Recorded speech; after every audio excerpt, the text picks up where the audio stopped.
오늘은 시대의 표적이라는 말씀의 제목으로 말씀 연회를 나누도록 하겠습니다.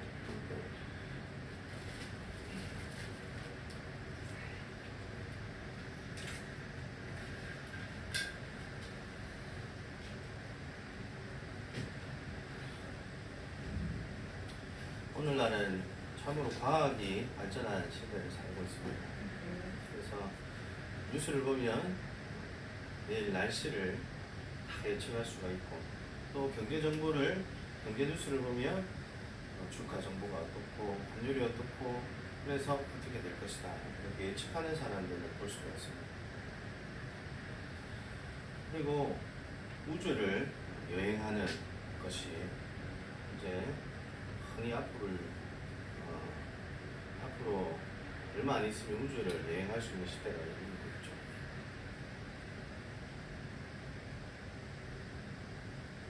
먼 시대가 아니죠. 이제 앞으로 다가죠. 우주 왕복선이 완성이 되어서 화성에 왔다 갔다 하는 날이 곧 도래하고 있다는 것입니다. 그래서 우주를 관측하면서 또 예측을 하고, 사람들은 이 모든 것을 실시간으로 확인하고 예측을 할 수 있는 그런 과학의 시대를 지금 살고 있습니다.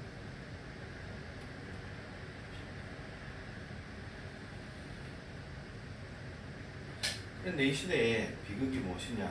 과학이 발전할수록 영적인 비극이 시작됩니다. 우리는 과학을 통해서 이 세상의 모든 일들을 예측하면서 지내지만, 정작 우리 인간의 영적인 문제를 예측하는 기능들이 상실되고 있다는 것이죠. 세상의 이치에는 밝아지고 있는 인간들이 자신의 영혼에는 어두워지고 있다는 이 현실을 우리는 발견하게 됩니다. 마태복음 16장 1절을 보면 바리새인과 사두개인이 예수님을 시험하기 위해서 온 것을 압니다. 바리새인과 사두개인은 서로 원수지간이죠.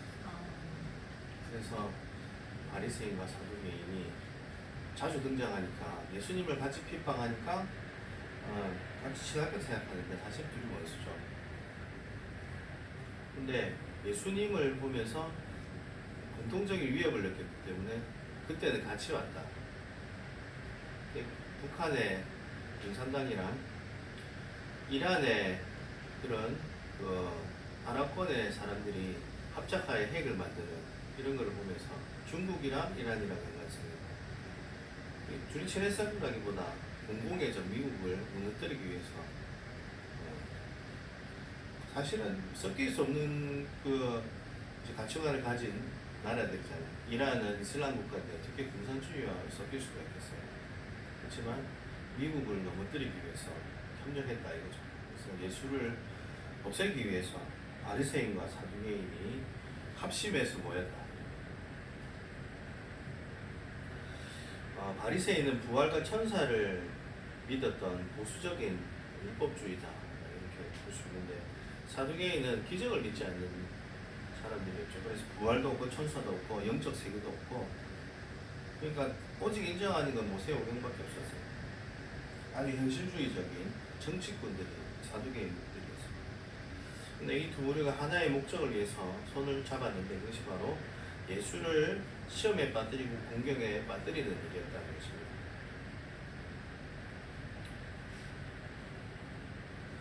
그들이 모여서 예수님께 나와서 무언가를 요구했습니다. 그것이 무엇입니까? 본문에서 읽은 내용 바로 표적을 보이라 것이고요. 사두개인과 바리새인과 사두개인들이 와서 예수를 시험하여 하늘로부터 오는 표적 보여주기를 청했다라고 기록되어 있습니다. 과연 그들이 원하는 것이 하늘로부터 오는 기적을 보기를 원한 것일까? 그렇지 않다는 것을 본문을 내용을 읽어보면 깨닫게 되죠. 목적이 무엇이냐? 예수를 공경에 빠뜨리게 한 것입니다. 그들이 정말 하나님을 알고 싶어서 표적을 구했느냐, 아니면 예수님이 진정 메시아인지 믿고 싶어서 증거를 달라고 한 것이냐, 아니면 다른 차원입니다. 성경은 말하고 있습니다. 예수를 시험하여 라고 기록하고 있습니다. 그들의 목적은 신앙이 성장하기 위해서가 아니었다는 것이죠. 영적인 시비를 걸겠다는 것이었습니다. 순종이 아니라 거부하기 위해서 함정을 파고 있었던 상황이었죠. 예수님은 이미 그들 앞에서 수많은 표적을 행하셨던 것을 성경을 읽으면 알 수가 있습니다. 그들에게 표적을 보이기 이전에 수많은 군중들이 예수님께 나와서 고침을 받고 나음을 받고 또 기적을 이미 보았습니다. 그런데도 이 자들은 더한 표적을 나한테 보이라 라고 예수님께 나온 것이죠.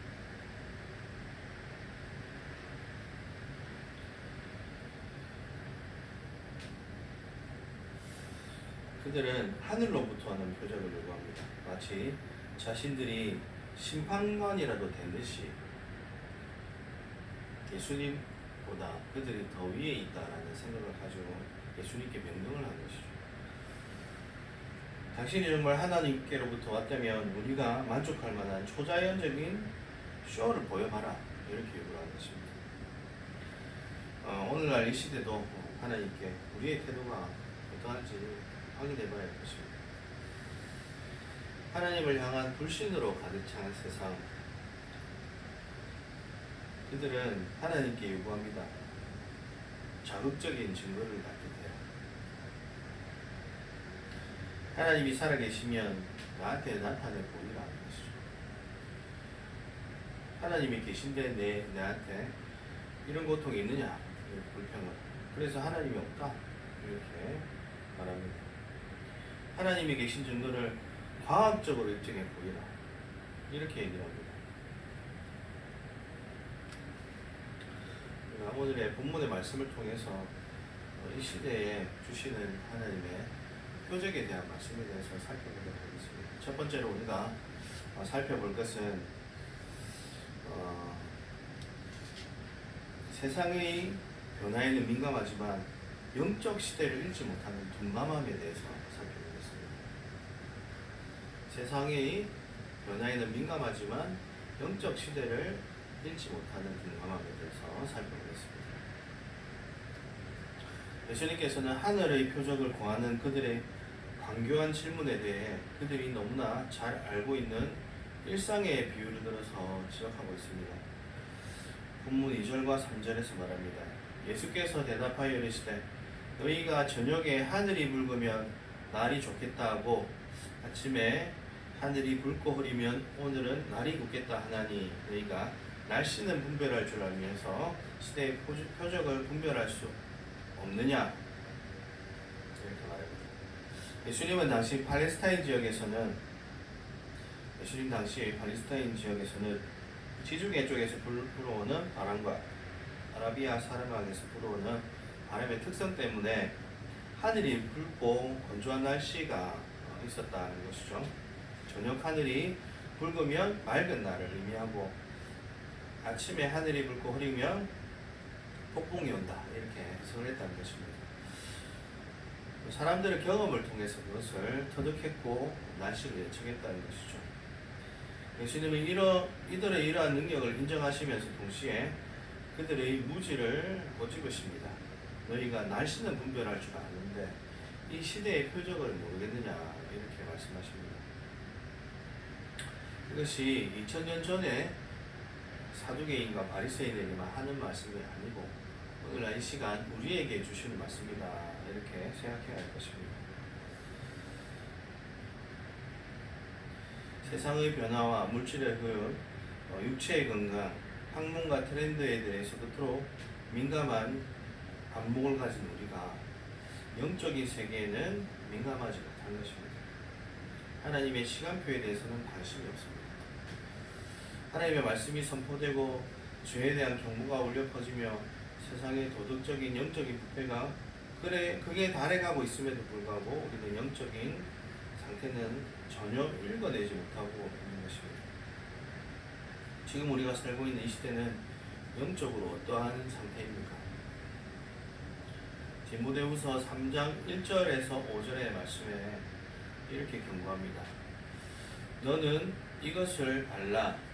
말세에 복통하는 때가 이르러 사람들이 자기를 사랑하며 돈을 사랑하며 자랑하며 교만하며 비방하며 부모를 거역하며 감사하지 아니하며 거룩하지 아니하며 무정하며 온통함을 풀지 아니하며 모함하며 절제하지 못하며 사나우며 선한 것을 좋아하지 아니하며 배신하며 조급하며 자만하며 쾌락을 사랑하기를 하나님 사랑하는 것보다 더하며 경건의 모양은 있으나 경건의 능력은 부인하니 이 같은 자들에게서 네가 돌아서라.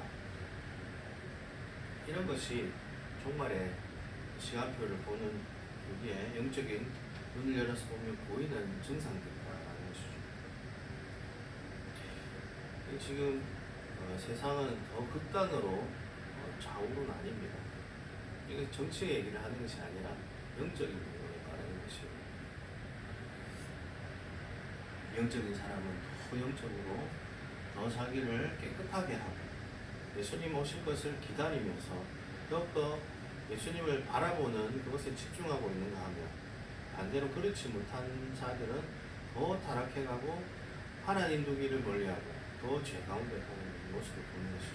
잠든 자는 더 잠들고 깨어있는 자는 더 깨어있는 그런 영적인 현상을 지금 오늘날의 세상 가운데서 보게 되는 것입니다.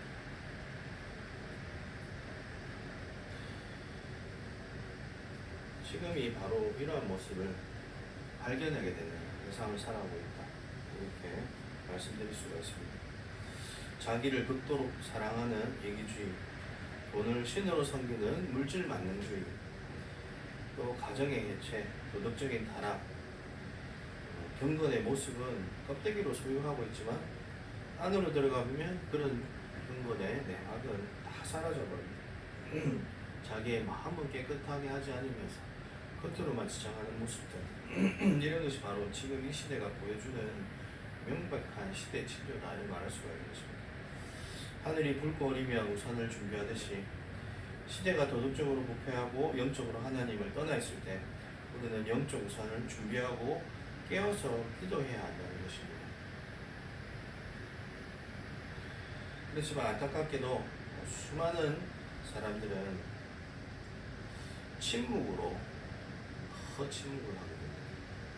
세상이 어두워질수록 죄로 덮일수록 더욱더 교회는 침묵하죠. 이것이 바로 영적인 마지막 때 표적이다 이렇게 볼 수 있습니다. 그럴 때일수록 심판이 가깝구나 깨닫게 되는 것입니다. 그리하여서 아무런 대비도 하지 않습니다. 교회들이 이 죄 가운데 아무 말을 하지 않는 것입니다. 침묵하기 때문에 자기들은 괜찮을 줄 아는 것이죠. 나만 안 하면 된다. 세상에 죄 가운데 침묵하는 이것이 바로 어둠 가운데 들어가는 세상의 모습이죠. 아무런 대비를 하지 않는 것입니다. 예수님께서는 소돔과 고모라의 때를 기억하라 하셨습니다. 노아의 때를 기억하라라고 말씀하셨습니다. 노아가 방주를 만들던 그 긴 시간 동안 세상 사람들은 먹고 마시고 장가들고 시집가면서 홍수의 심판이 임하기까지 깨닫지 못했다라고 기록합니다. 하늘이 어두워지고 빗방울이 떨어지기 시작했음에도 그들은 늘 있던 일이라 여기면서 비웃었던 것입니다. 여기서 장가가고 시집가고에 빠져있다 이 얘기는 뭐냐? 음란했다는 말이거든요. 먹고 마시고 음란하고 그 세상에 즐거움에 빠져있다가 노아의 홍수가 오기까지 깨닫지 못하다가 모두 멸망했다는 것이죠. 이 추측해 볼 수 있는 게 그때 당시 성경이 기록했던 사람들의 평균 연령이 800세, 그렇죠? 그 가장 오래 살았던 사람 나이가 몇 살이었습니까? 969세. 965세 아니고 969세. 969세요. 969세요. 965세요. 나도 헷갈리네. 그렇죠? 제일 오래 사는 사람이 1000살을 못 살았어요. 965세인지 969세인지 또 그 정도 살았죠. 그러니까 그 정도로 오래 사시는 분이 인간의 지금의 수명이 평균 80이라 치면 많이 나오면 애를 아무리 많이 나와도 10명을 넣기는 어렵잖아요. 그런데 800살을 살았단 말이야. 100명은 안 낳겠나 말이야. 더 넣을 수도 있겠다. 그렇죠? 100명은 더 넣을 수도 있겠다. 그렇죠? 그러니까 얼마나 많은 사람을 넣을 수 있겠어. 그렇죠? 그러니까 동네 주민 정도 있는데 노아가 간다 하죠. 동네 주민 한 100명쯤 있는데 노아가 배진다 하더라. 이랬던 분위기가 아니었다는 거죠. 그러면 전 세상에 많은 인류가 있었을 거라 예측할 수가 있는 거죠. 그러니까 뭐 수억 명은 안 됐겠어요. 안 그래요? 오늘날의 세상에 인류처럼 많은 인류가 있었을 것이다. 그때 당시에. 그런데 그때 당시에 구원받은 사람은 누구였다고? 노아와 노아 가족밖에 없었다. 그 수억 명의 사람이 모두 죽어도 하나님께서는 구원받을 만한 자를 구원하셨다고 우리가 경각심을 가져요.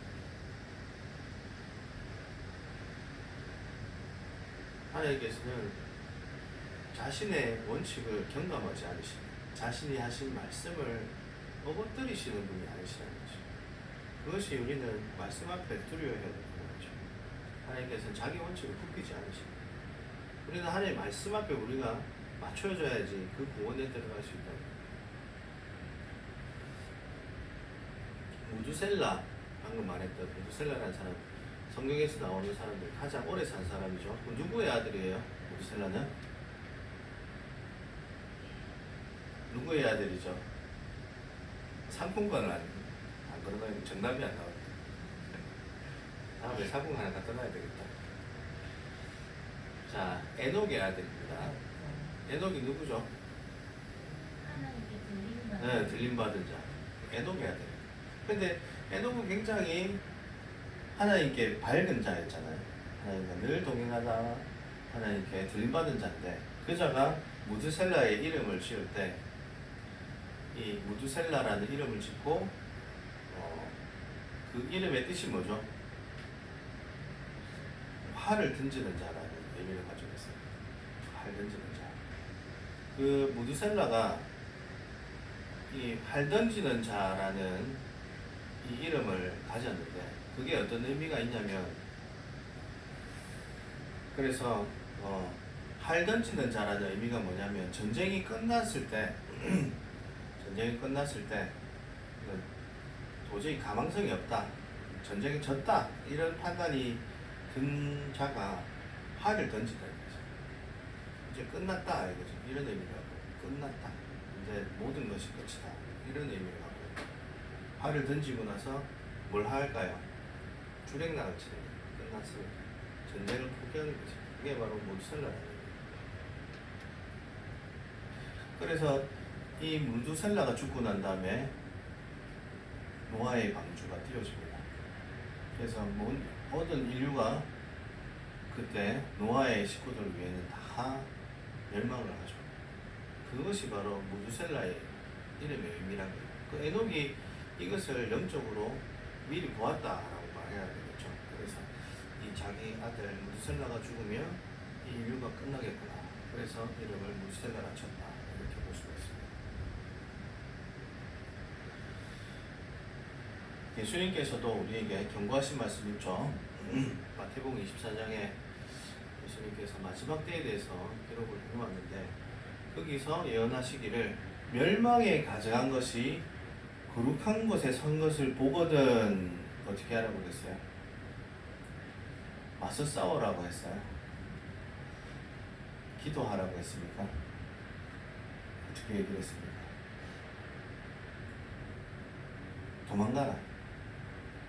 멸망에 가증한 것이 거룩한 것에서 선 것을 보거든 도망가라. 그리고 그날이 태중에 아이가 없을 때가 되기를 기도하라. 이렇게 얘기했죠. 끝날 때가 돼. 이제 끝난 건 아니에요. 이제 가능성이 없다 이 말이에요. 도망가야 된다. 아직 이때는 이르지 않았죠. 멸망에 가증한 것. 그래서 그곳에서 자기가 하나님이라고 일컫는다고 자기 스스로 하나님이다 일컫고 그것이 거룩한 곳 예루살렘 성에 선 것을 보거든 그날이 이르면 다 끝났다 해서 다 도망쳐라. 어디든 멸망을 하나님께서 구원하시기까지 너희들 숨어서 지내야 하고요. 산으로 가든 바닥에 죽기 가든 도망을 가라.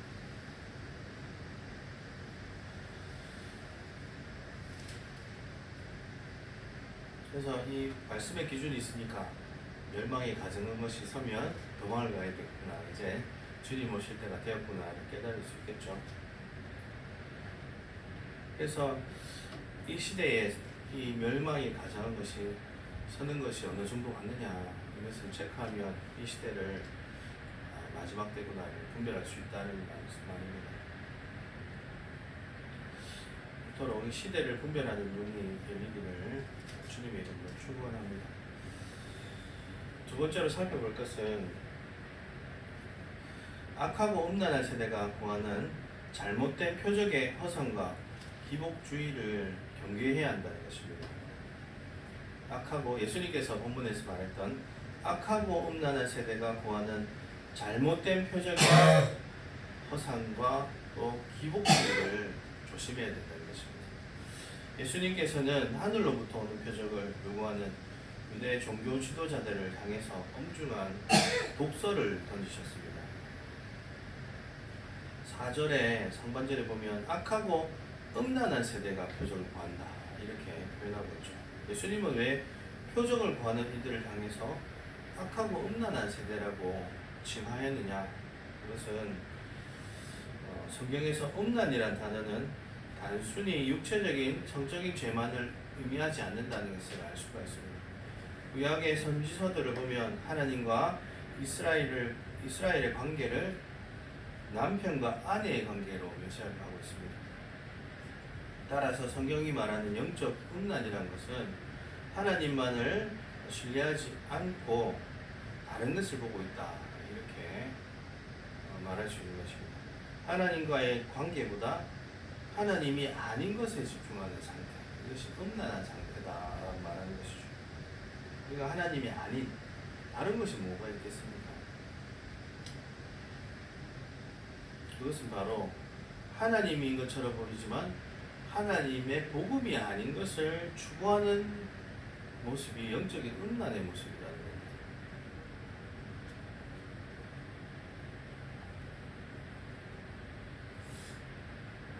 예수 그리스도의 십자가가 복음이라는 것이에요. 근데 십자가를 뺀 하나님, 고난을 뺀 영광, 내세를 뺀 현실주의, 이런 것이 바로 금송아지를 섬기는 것과 같다는 것입니다. 그것은 복음이 제거된 종교라는 것이에요. 그래서 감각적인 신비주의를 빠지든지 또 비나이다 하는 그런 기복주의 이런 것들이 음란한 모습이다 이렇게 표현할 수 있습니다. 하나님과의 인격적인 동행이나 나의 내면의 죄를 회개하는 경건에 관심을 가지지 않는다는 것이죠. 오직 자기의 삶의 편의와 세상적인 성공을 위해서 하나님께 구하는 것이죠. 비나이다라고 하는 것이죠. 이러한 태도가 바로 종교 지도자들의 가식적인 모습과 다를 바 없는 것입니다. 오늘날 종교 지도자들의 모습이 어떠한지 체크해 봐야 될 것입니다.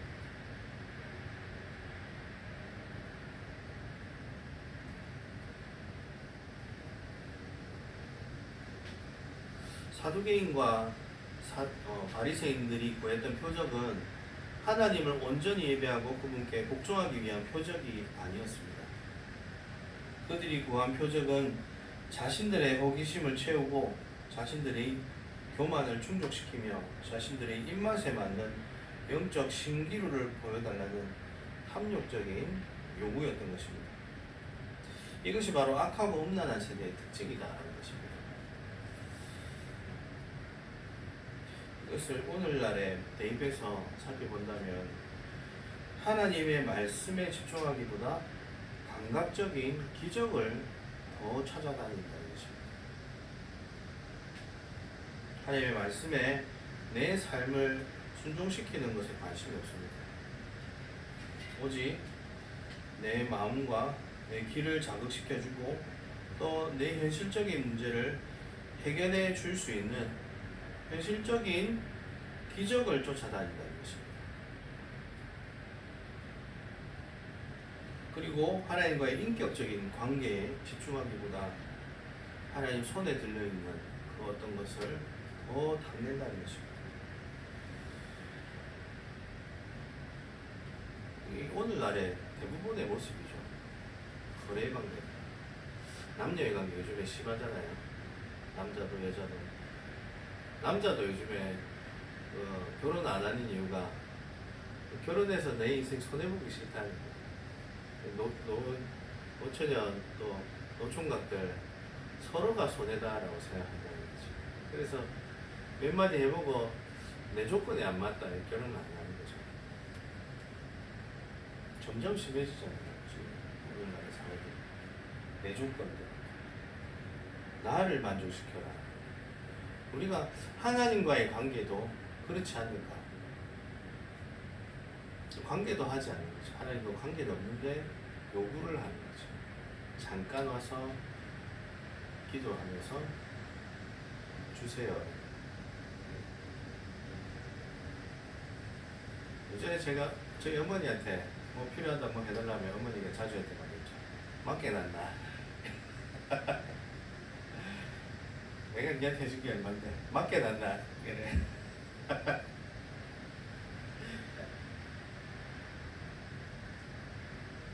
그런 말 하시더라고. 그쵸? 뭐 서운하셨는지 몰라.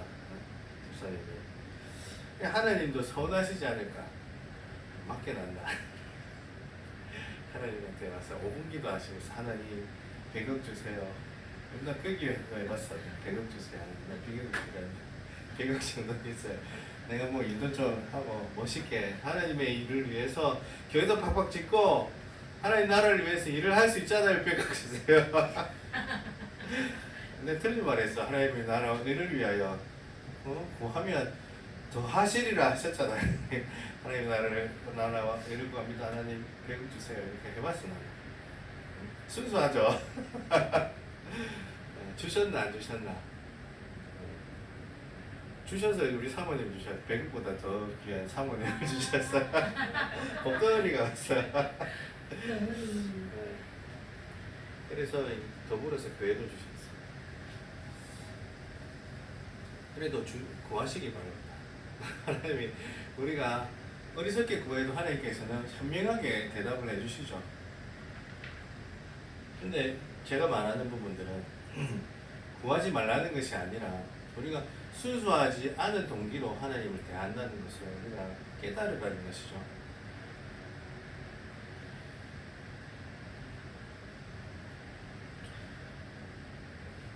만약에 내가 우리 사모님을 조건만 보고 필요를 해서 같이 산다. 꼴보기 싫은데 억지로 산다. 얼마나 지옥 같은 생각이겠어요. 우리 사모님 마찬가지 아니겠어요.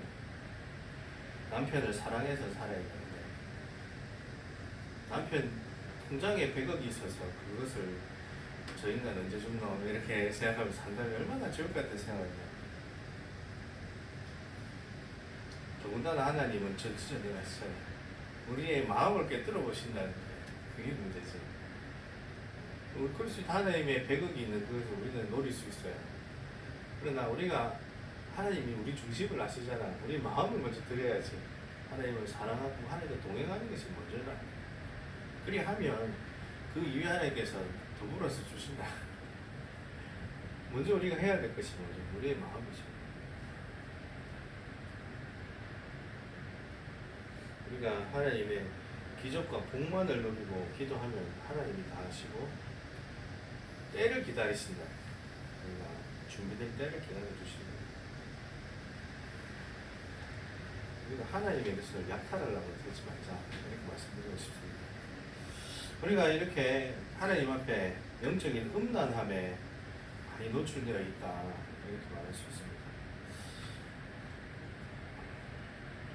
비나이다 해서 복 받으면 절에 다니는 거랑 뭐가 다릅니까? 점치러 다니는 거랑 뭐가 달라요? 조상 섬기는 거랑 뭐가 달라요? 그들도 기적이 있다. 점치된 것들을 보면 뭔가 맞아. 신비하단 말이에요.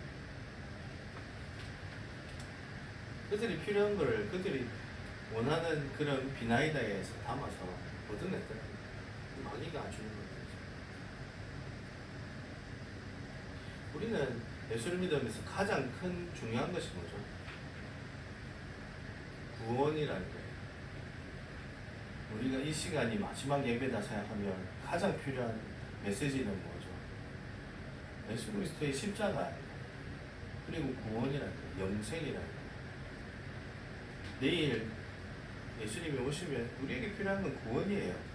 그보다 중요한 것이 뭐예요? 우리는 날마다 내일 죽을 것처럼 구원받아야 됩니다. 매일의 삶 속에서 날마다 회개해야 됩니다. 날마다 십자가를 바라봐야 되는 거죠. 그러한 경건의 훈련이 이 마지막 시대를 살아가는 하나님께서 우리에게 주시는 요구라는 것입니다. 그런데 그것에 집중하지 않고 다른 것에 집중하는 것, 기적에 집중하고 복에 집중하는 것, 이것은 잘못된 것을 바라보고 있는 것이죠. 기적은 우리를 결국 구원시키지 못해요. 우리를 변화시키지도 못합니다. 이스라엘 백성들이 애굽에서 나올 때 수많은 기적들을 경험했죠. 10가지 재앙을 경험했고 홍해가 갈라지는 것을 보았고 또 구름 기둥과 불 기둥을 눈으로 보았습니다. 그리고 매일 만나가 내리는 것을 보았고 안석에서 물이 터지는 것을 보았습니다. 그러나 그들은 구원을 얻지 못했어요.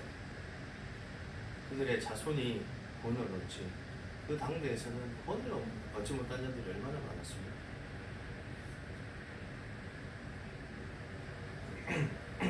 그들이 버리지 못한 것입니다. 현실의 삶을 버리지 못했다. 현실에서 불평불만을 버리지 못했다. 하나님을 신뢰하지 못했다. 조금만 일 터지면 애굽으로 돌아가자. 하나님을 신뢰하지 않는 모습이죠. 모세가 시내산에 올라가니까 금송아지 만들어 놓고 거기서 축제를 벌였고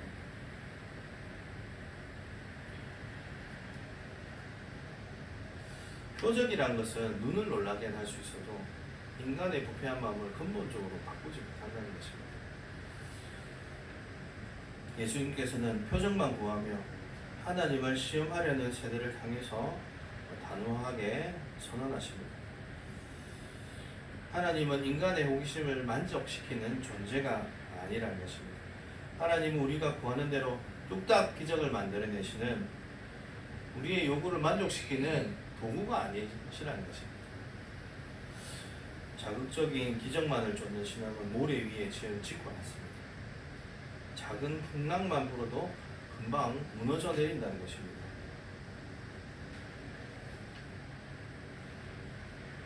기적이 없어도 내 삶의 당장 응답이 보이지 않아도 오직 하나님의 신실한 성품과 그분의 말씀을 신뢰하는 믿음이 있어야 합니다.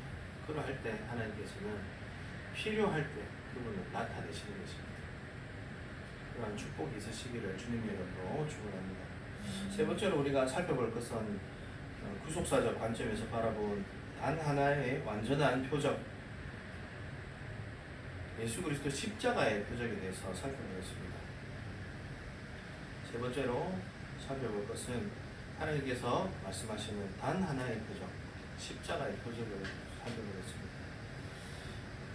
예수님께서 표적을 구하는 이들에게 악하고 험난한 세대라고 말씀하시면서 아무것도 보여주지 않으셨던 것은 아니죠. 주님께서 하나의 표적을 제시합니다. 본문 4절에서 말하죠. 요나의 표적밖에는 보여줄 표적이 없다라고 말씀하신 것이죠. 그리고는 떠나가셨습니다. 이 요나의 표적은 무엇을 의미합니까? 마태복음 12장 39절에서 40절을 보면 친히 말씀하십니다. 예수께서 대답하여 이르시되 악하고 음란한 세대가 표적을 구하나 선지자 요나의 표적밖에는 보여줄 표적이 없느니라. 요나가 밤낮 사흘 동안 큰 물고기 뱃속에 있었던 것 같이 인자도 밤낮 사흘 동안 땅속에 있으리라. 이렇게 말씀하셨습니다. 이 복음서에서 여러 번 말씀하셨죠. 제자들을 향해서. 그러나 그때는 제자들이 도무지 이 말을 믿으려 들지 않았어요. 죽었다가 다시 살 것이다. 그것이 중요한 것이 아니었기 때문에 제자들에게. 벌써 예수님께서 예루살렘에 가셔서 왕이 되어야 되는데 여기 계시면 안 되는데 딴소리를 하시네. 그러지 마옵소서. 주여. 그러나 주님은 묵묵히 자기의 길을 가셨죠. 그러면서 예수님께서 하신 말씀이 뭐죠? 이 말을 너희에게 이르면 너희로 믿게 하려 합니다. 이렇게 말씀하시죠. 우리에게 믿음을 주시기 위해서 십자가를 지셨다는 거예요. 우리로 믿게 하기 위해서 그 요나의 표적 가운데로 자기를 제물로 삼으셨다는 것입니다.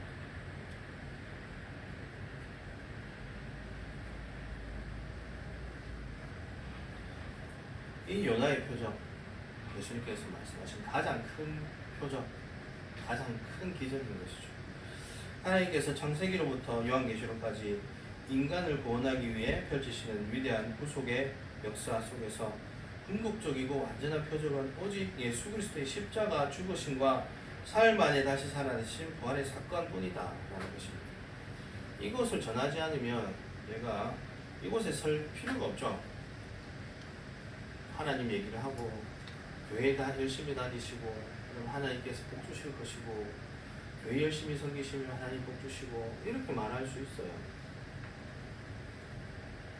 우리가 서로 사랑합시다. 아무도 노라고 하지 않아요. 너무나 아름다운 얘기입니다. 우리가 경건하게 살아야 되고 도덕적으로 깨끗해야 되고 이건 예수 안 믿는 분들도 다 공감하는 거죠. 누구나 인정할 수 있는 얘기잖아요. 그렇지만 십자가는 우리 마음에 걸리는 거예요. 십자가를 끊임없이 그 말을 해야 되는 거죠. 목사로 세워진 저는 십자가가 예수 바라봐라. 예수 믿고 예수 따라가야 된다. 이 말을 해야만 하는 위치인 거예요.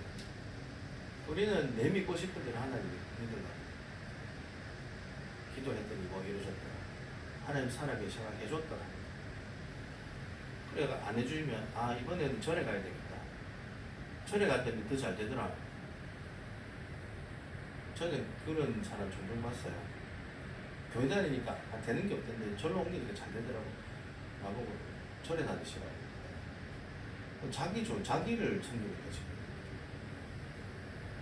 내가 잘 되려니까요. 어떤 경우에 교회 다닐 때 사람들이 마음에 안 들어서 왜 교회인지 안 가요.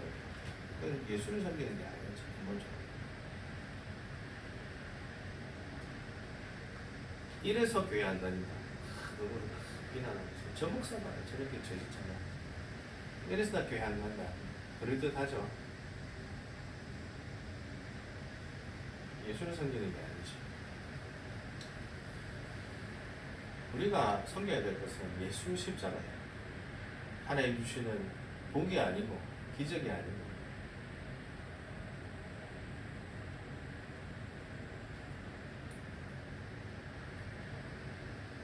구약의 선지자 요나는 하나님의 명령을 거역하고 풍랑을 만나게 됐죠. 그리고 그는 바다에 던져졌고 3일 동안 물고기 뱃속에 있었습니다. 죽은 것 같은 그 시간을 지났던 것을 아실 것입니다. 그리고 나서 물고기 뱃속에서 나와서 니느웨로 가서 하나님의 심판과 구원의 메시지를 전했던 것입니다. 이 사건이 바로 예수님께서 겪으신 십자가의 구원 사건과 연결이 되는 것이죠. 이것이 바로 요나의 표적이 예수 그리스도의 십자가의 표적의 예표라 이렇게 말할 수 있는 것입니다.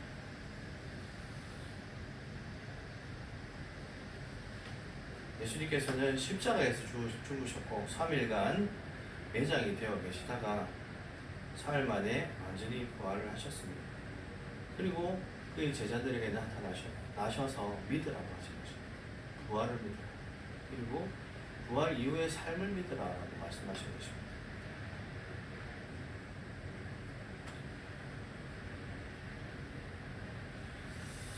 어떤 세상의 종교도 우리에게 죄를 사해주진 않는 것입니다. 어떤 기적도 우리에게 영생을 주지 않는 것입니다. 그러나 예수님께서는 우리의 죄의 문제와 사망의 문제를 해결해 주셨다는 것입니다. 이 세상이 아무리 멸망할지라도 우리는 이 사실을 믿을 때 영원한 생명을 가지게 된다는 것입니다. 이것이 우리에게 가장 필요한 기적 중의 기적이고 표적 중의 표적이다라는 것입니다. 그 이외에 다른 표적들은 한시적이거든요. 하나님께 구했더니 암을 고쳤어요. 하나님께 구했더니 못 걷던 환자가 다시 걸었어요. 이런 것들. 그런 것들은 한시적이에요. 예전에 전도를 하다가 아는 형님한테 하나님의 기적에 대해서 얘기를 했어요. 하나님은 살아계시고 기적을 베푸시는 하나님이다. 내가 전도에 미쳐갖고 있었는데 그래서 그러니까 사람들이 피하더라고. 미쳤다고 생각했지. 근데 분명 하나님은 살아계시고 기적을 베푸시는 하나님이다. 그래서 그 말을 유심히 듣던 친한 형님이 유심히 듣더니 뭐라고 했냐. 아 그래 우리 그 동네에 자기가 울릉도 살았대. 울릉도 그 언덕배기에 교회가 있는데 거기 다리 그 전은아 그 예배드리고 다리가 나섰다 이러더라고. 그러면 몇 달 있다가 다시 절대 원래대로 됐다. 그런 일이 있었다. 인정을 하더라고. 그리고 뭐라 그랬을까요? 내가 생각을 해보니까 그거 외계인이 한 것 같다. UFO가 있다. 외계인이 와서 기적을 베푼다. 설득력이 있잖아요. 외계인의 능력을 고쳤다.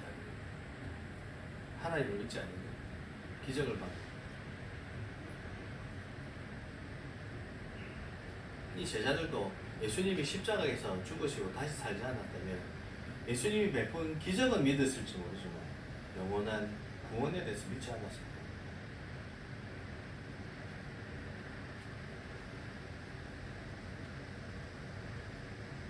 제가 사역을 하면서 거짓말 같지만 진짜 많이 겪습니다. 예수님은 믿겠는데 부활은 못 믿겠어요. 이런 분들 많습니다. 부활이 안 믿어져요. 저에서 종종이 없어요. 나연자매는 믿습니까? 아멘입니까? 저도 그럴 때가 있었어. 하나님은 믿겠는데 내가 기적을 체험하니까 하나님은 분이 계신 것 같아요. 예수님을 왜 믿지? 이런 순간이 있었어요. 예수님 십자가를 믿을 필요가 뭐지? 그럴 때가 있었어요. 부끄럽죠. 그럴 때가 있었어요. 그것 때문에 몇 달을 힘들어요. 그러다가 그거를 해결하는 계기가 좀 있긴 있었어요. 그 말은 하면 긴데 우리가 여기서 모여서 예배하는 것은 하나님이란 이름을 붙이지만 그 가운데 십자가 있는 거예요. 십자가 구원이 없다면 우리는 아무 의미가 없는 거예요. 다른 종교예요. 예수 십자가 없으면 다른 것을 믿는 거예요. 마찬가지예요.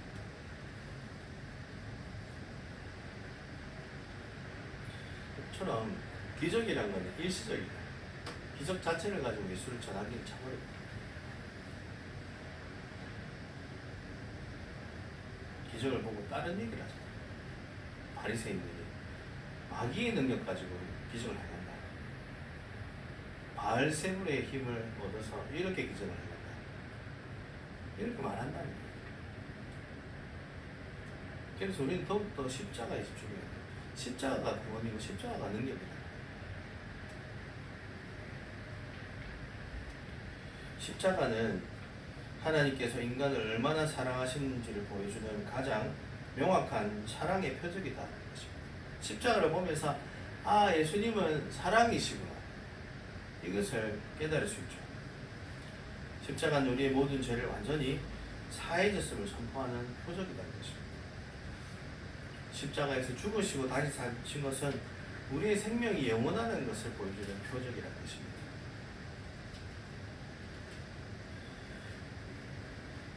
그래서 우리는 더 이상 다른 것을 찾아 헤맬 필요가 없는 것입니다. 우리는 십자가를 찾으면 됩니다. 십자가를 회복하시기를 원합니다. 다른 신비한 표적, 하나님 배급주소에 같은 기복적인 것을 구하기보다 예수 당신을 알게 해주십시오. 십자가의 능력을 체험하게 해주십시오를 구해야 한다는 것이죠. 그것을 구할 때 우리의 삶에 예수의 능력이 나타나기 마련입니다. 그 십자가 안에 온전한 능력이 들어있기 때문이죠. 하나님의 구원을 깨닫고 하나님의 나라를 구하는 자는 기적을 구하지 않아도 하나님께서 베풀어 주시는 기적이 있습니다. 하나님께서 진의 기적을 베푸시고 성도를 인도하십니다. 그러나 우리에게 조건이 뭐죠? 하나님께 택한 바인 자, 하나님을 사랑하는 자에게 하나님께서 기적을 베푸시고 인도하십니다. 우리는 십자가를 통한 하나님의 구원과 그의 나라를 구하는지 아니면 하나님의 능력을 구하는지 스스로에게 물어야 합니다. 사도 바울은 고린도전서 1장 22절에서 이렇게 고백합니다. 유대인은 표적을 구하고 헬라인은 지혜를 찾으나 우리는 십자가에 박힌 그리스도를 전하니 유대인에게는 걸림돌이요 이방인에게는 미련한 것이로되 오직 부르심을 받은 자들에게는 유대인이나 헬라인이나 그리스도는 하나님의 능력이고 하나님의 지혜니라 이렇게 말합니다. 유대인들은 눈에 보이는 초자연적인 표적을 따라다녔습니다. 헬라인들은 철학적이고 논리적인 지혜만을 찾아다녔던 것입니다. 그러나 사도 바울은 담대히 선포합니다. 나는 오직 십자가에 못 박힌 그리스도만을 전하노라. 그 십자가야말로 믿는 우리에게 주시는 하나님의 유일한 능력이고 지혜라는 것입니다. 오늘 우리는 어떤 표적을 구하며 하나님 앞에 나오는지 우리의 내면을 살펴야 할 것입니다. 내 사업이 갑자기 잘 되는 기적을 구하고 있는지, 갑자기 노력도 없이 내 성적이 1등이 되는 초자연적인 능력을 구하는지. 나 이것도 구해봤다. 웃기죠? 내가 다 겪어봤던 거예요. 이게 할 말이 있는 거예요. 그래, 전도사 시험 칠 때 영어를 쳐야 돼요. 근데 나는 토익이 아니라 그때 탭스라는 걸 쳤거든요. 아는지 모르겠는데 탭스가 토익보다 더 어려워요. 실제 영어 수치를 측정하는 걸 탭스를 많이 쳐주거든요. 영어를 잘 하는가에 그걸 탭스를 치면 도저히 모르겠더라고요. 그래서 비나이다를 했지.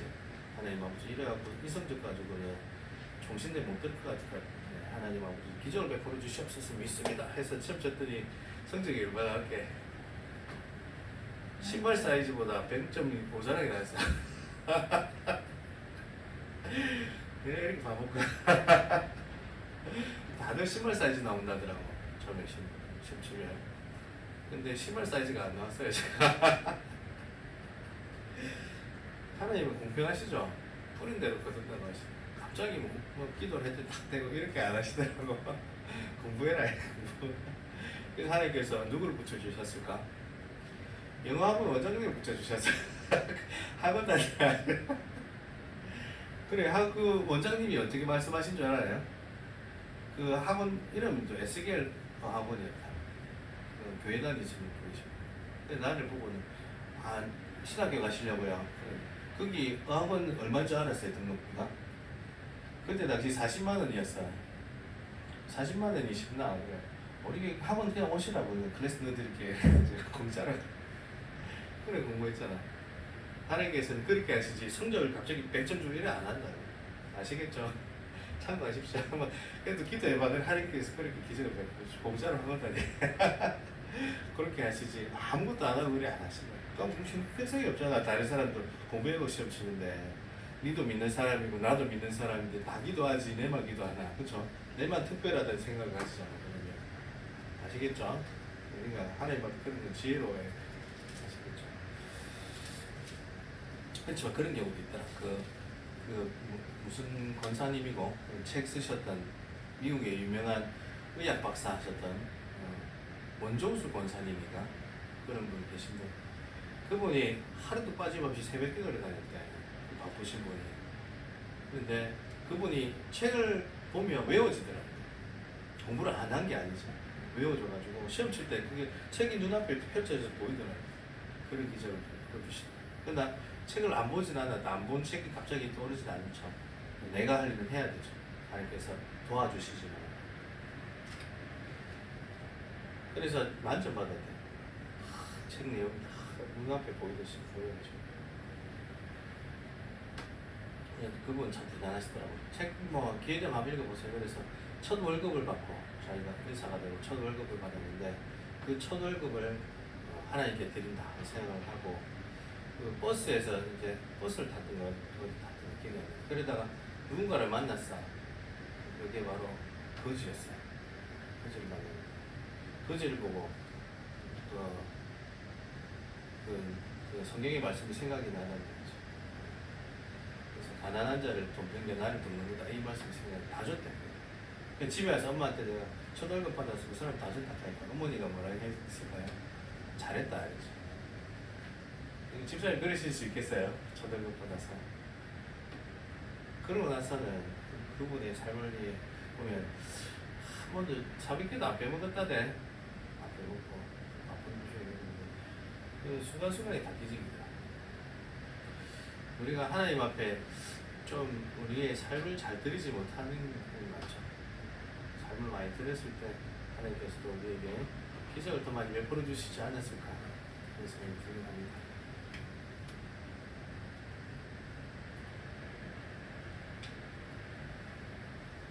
금방와라 뚝딱 하나님은 그렇게 하고 있지 않습니다. 하나님은 필요한 데 좀 해주세요. 주문 하나님 아버지 해주세요. 필요 없으면 딱 따라 넣는 거 이렇게 하지 않았을까.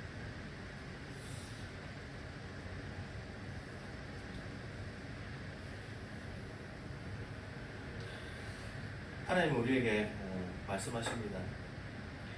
십자가와 부활의 표적 외에는 없다. 너는 십자가를 바라봐. 구원을 바라봐.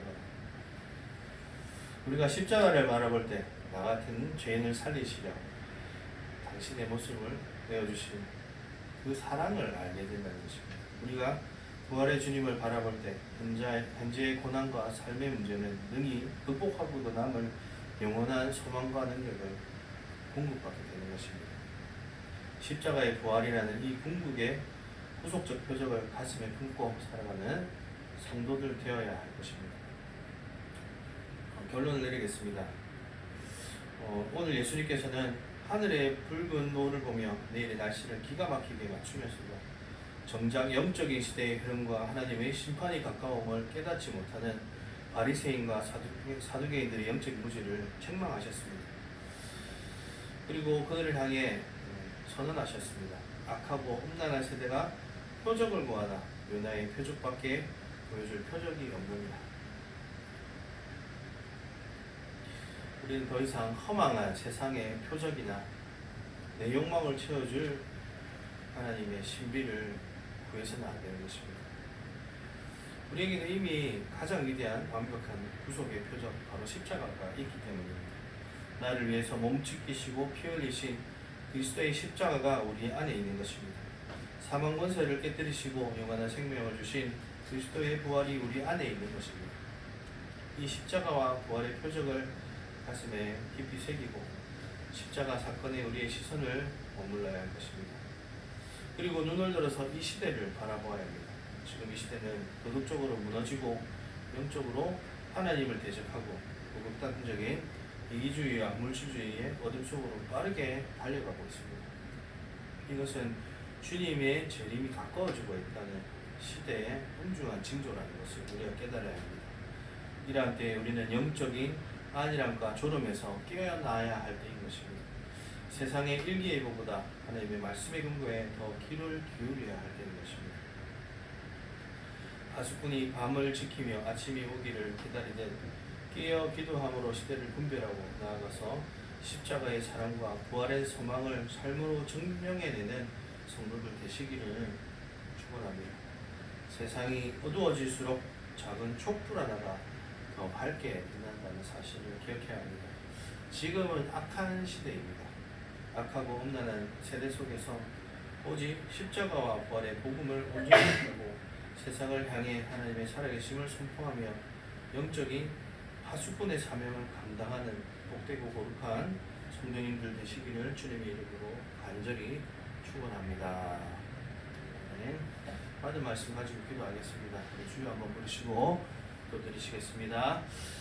주여 살아계신 하나님 아버지, 오늘 말씀을 통해서 마지막 때의 표적에 대해서 배웠고, 또 우리가 지녀야 할 표적, 그 십자가의 표적에 대해서 배웠습니다. 하나님, 이 어두워지는 세상 가운데 하나님께서 오심을 우리가 그 표적으로 깨닫게 하시고, 세상이 악해지고 자기를 사랑하고 물질을 사랑하고 분노하고 용서하지 않는 이 세대 가운데 이제는 끝이 왔구나라고 깨닫는 우리의 영적인 민감함 있게 해주시고, 그리 할수록 더욱더 십자가를 바라볼 수 있도록 역사해 주시옵소서.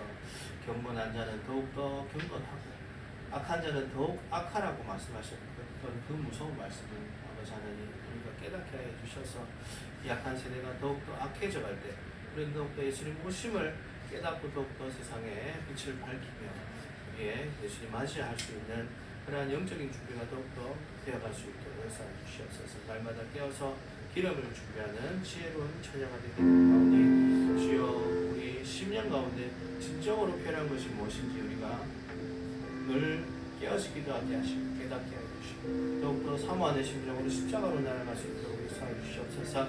아버지 하나님, 우리가 세상의 모든 것을 가진 들 구원을 잃어버리면 무엇을 하겠습니까?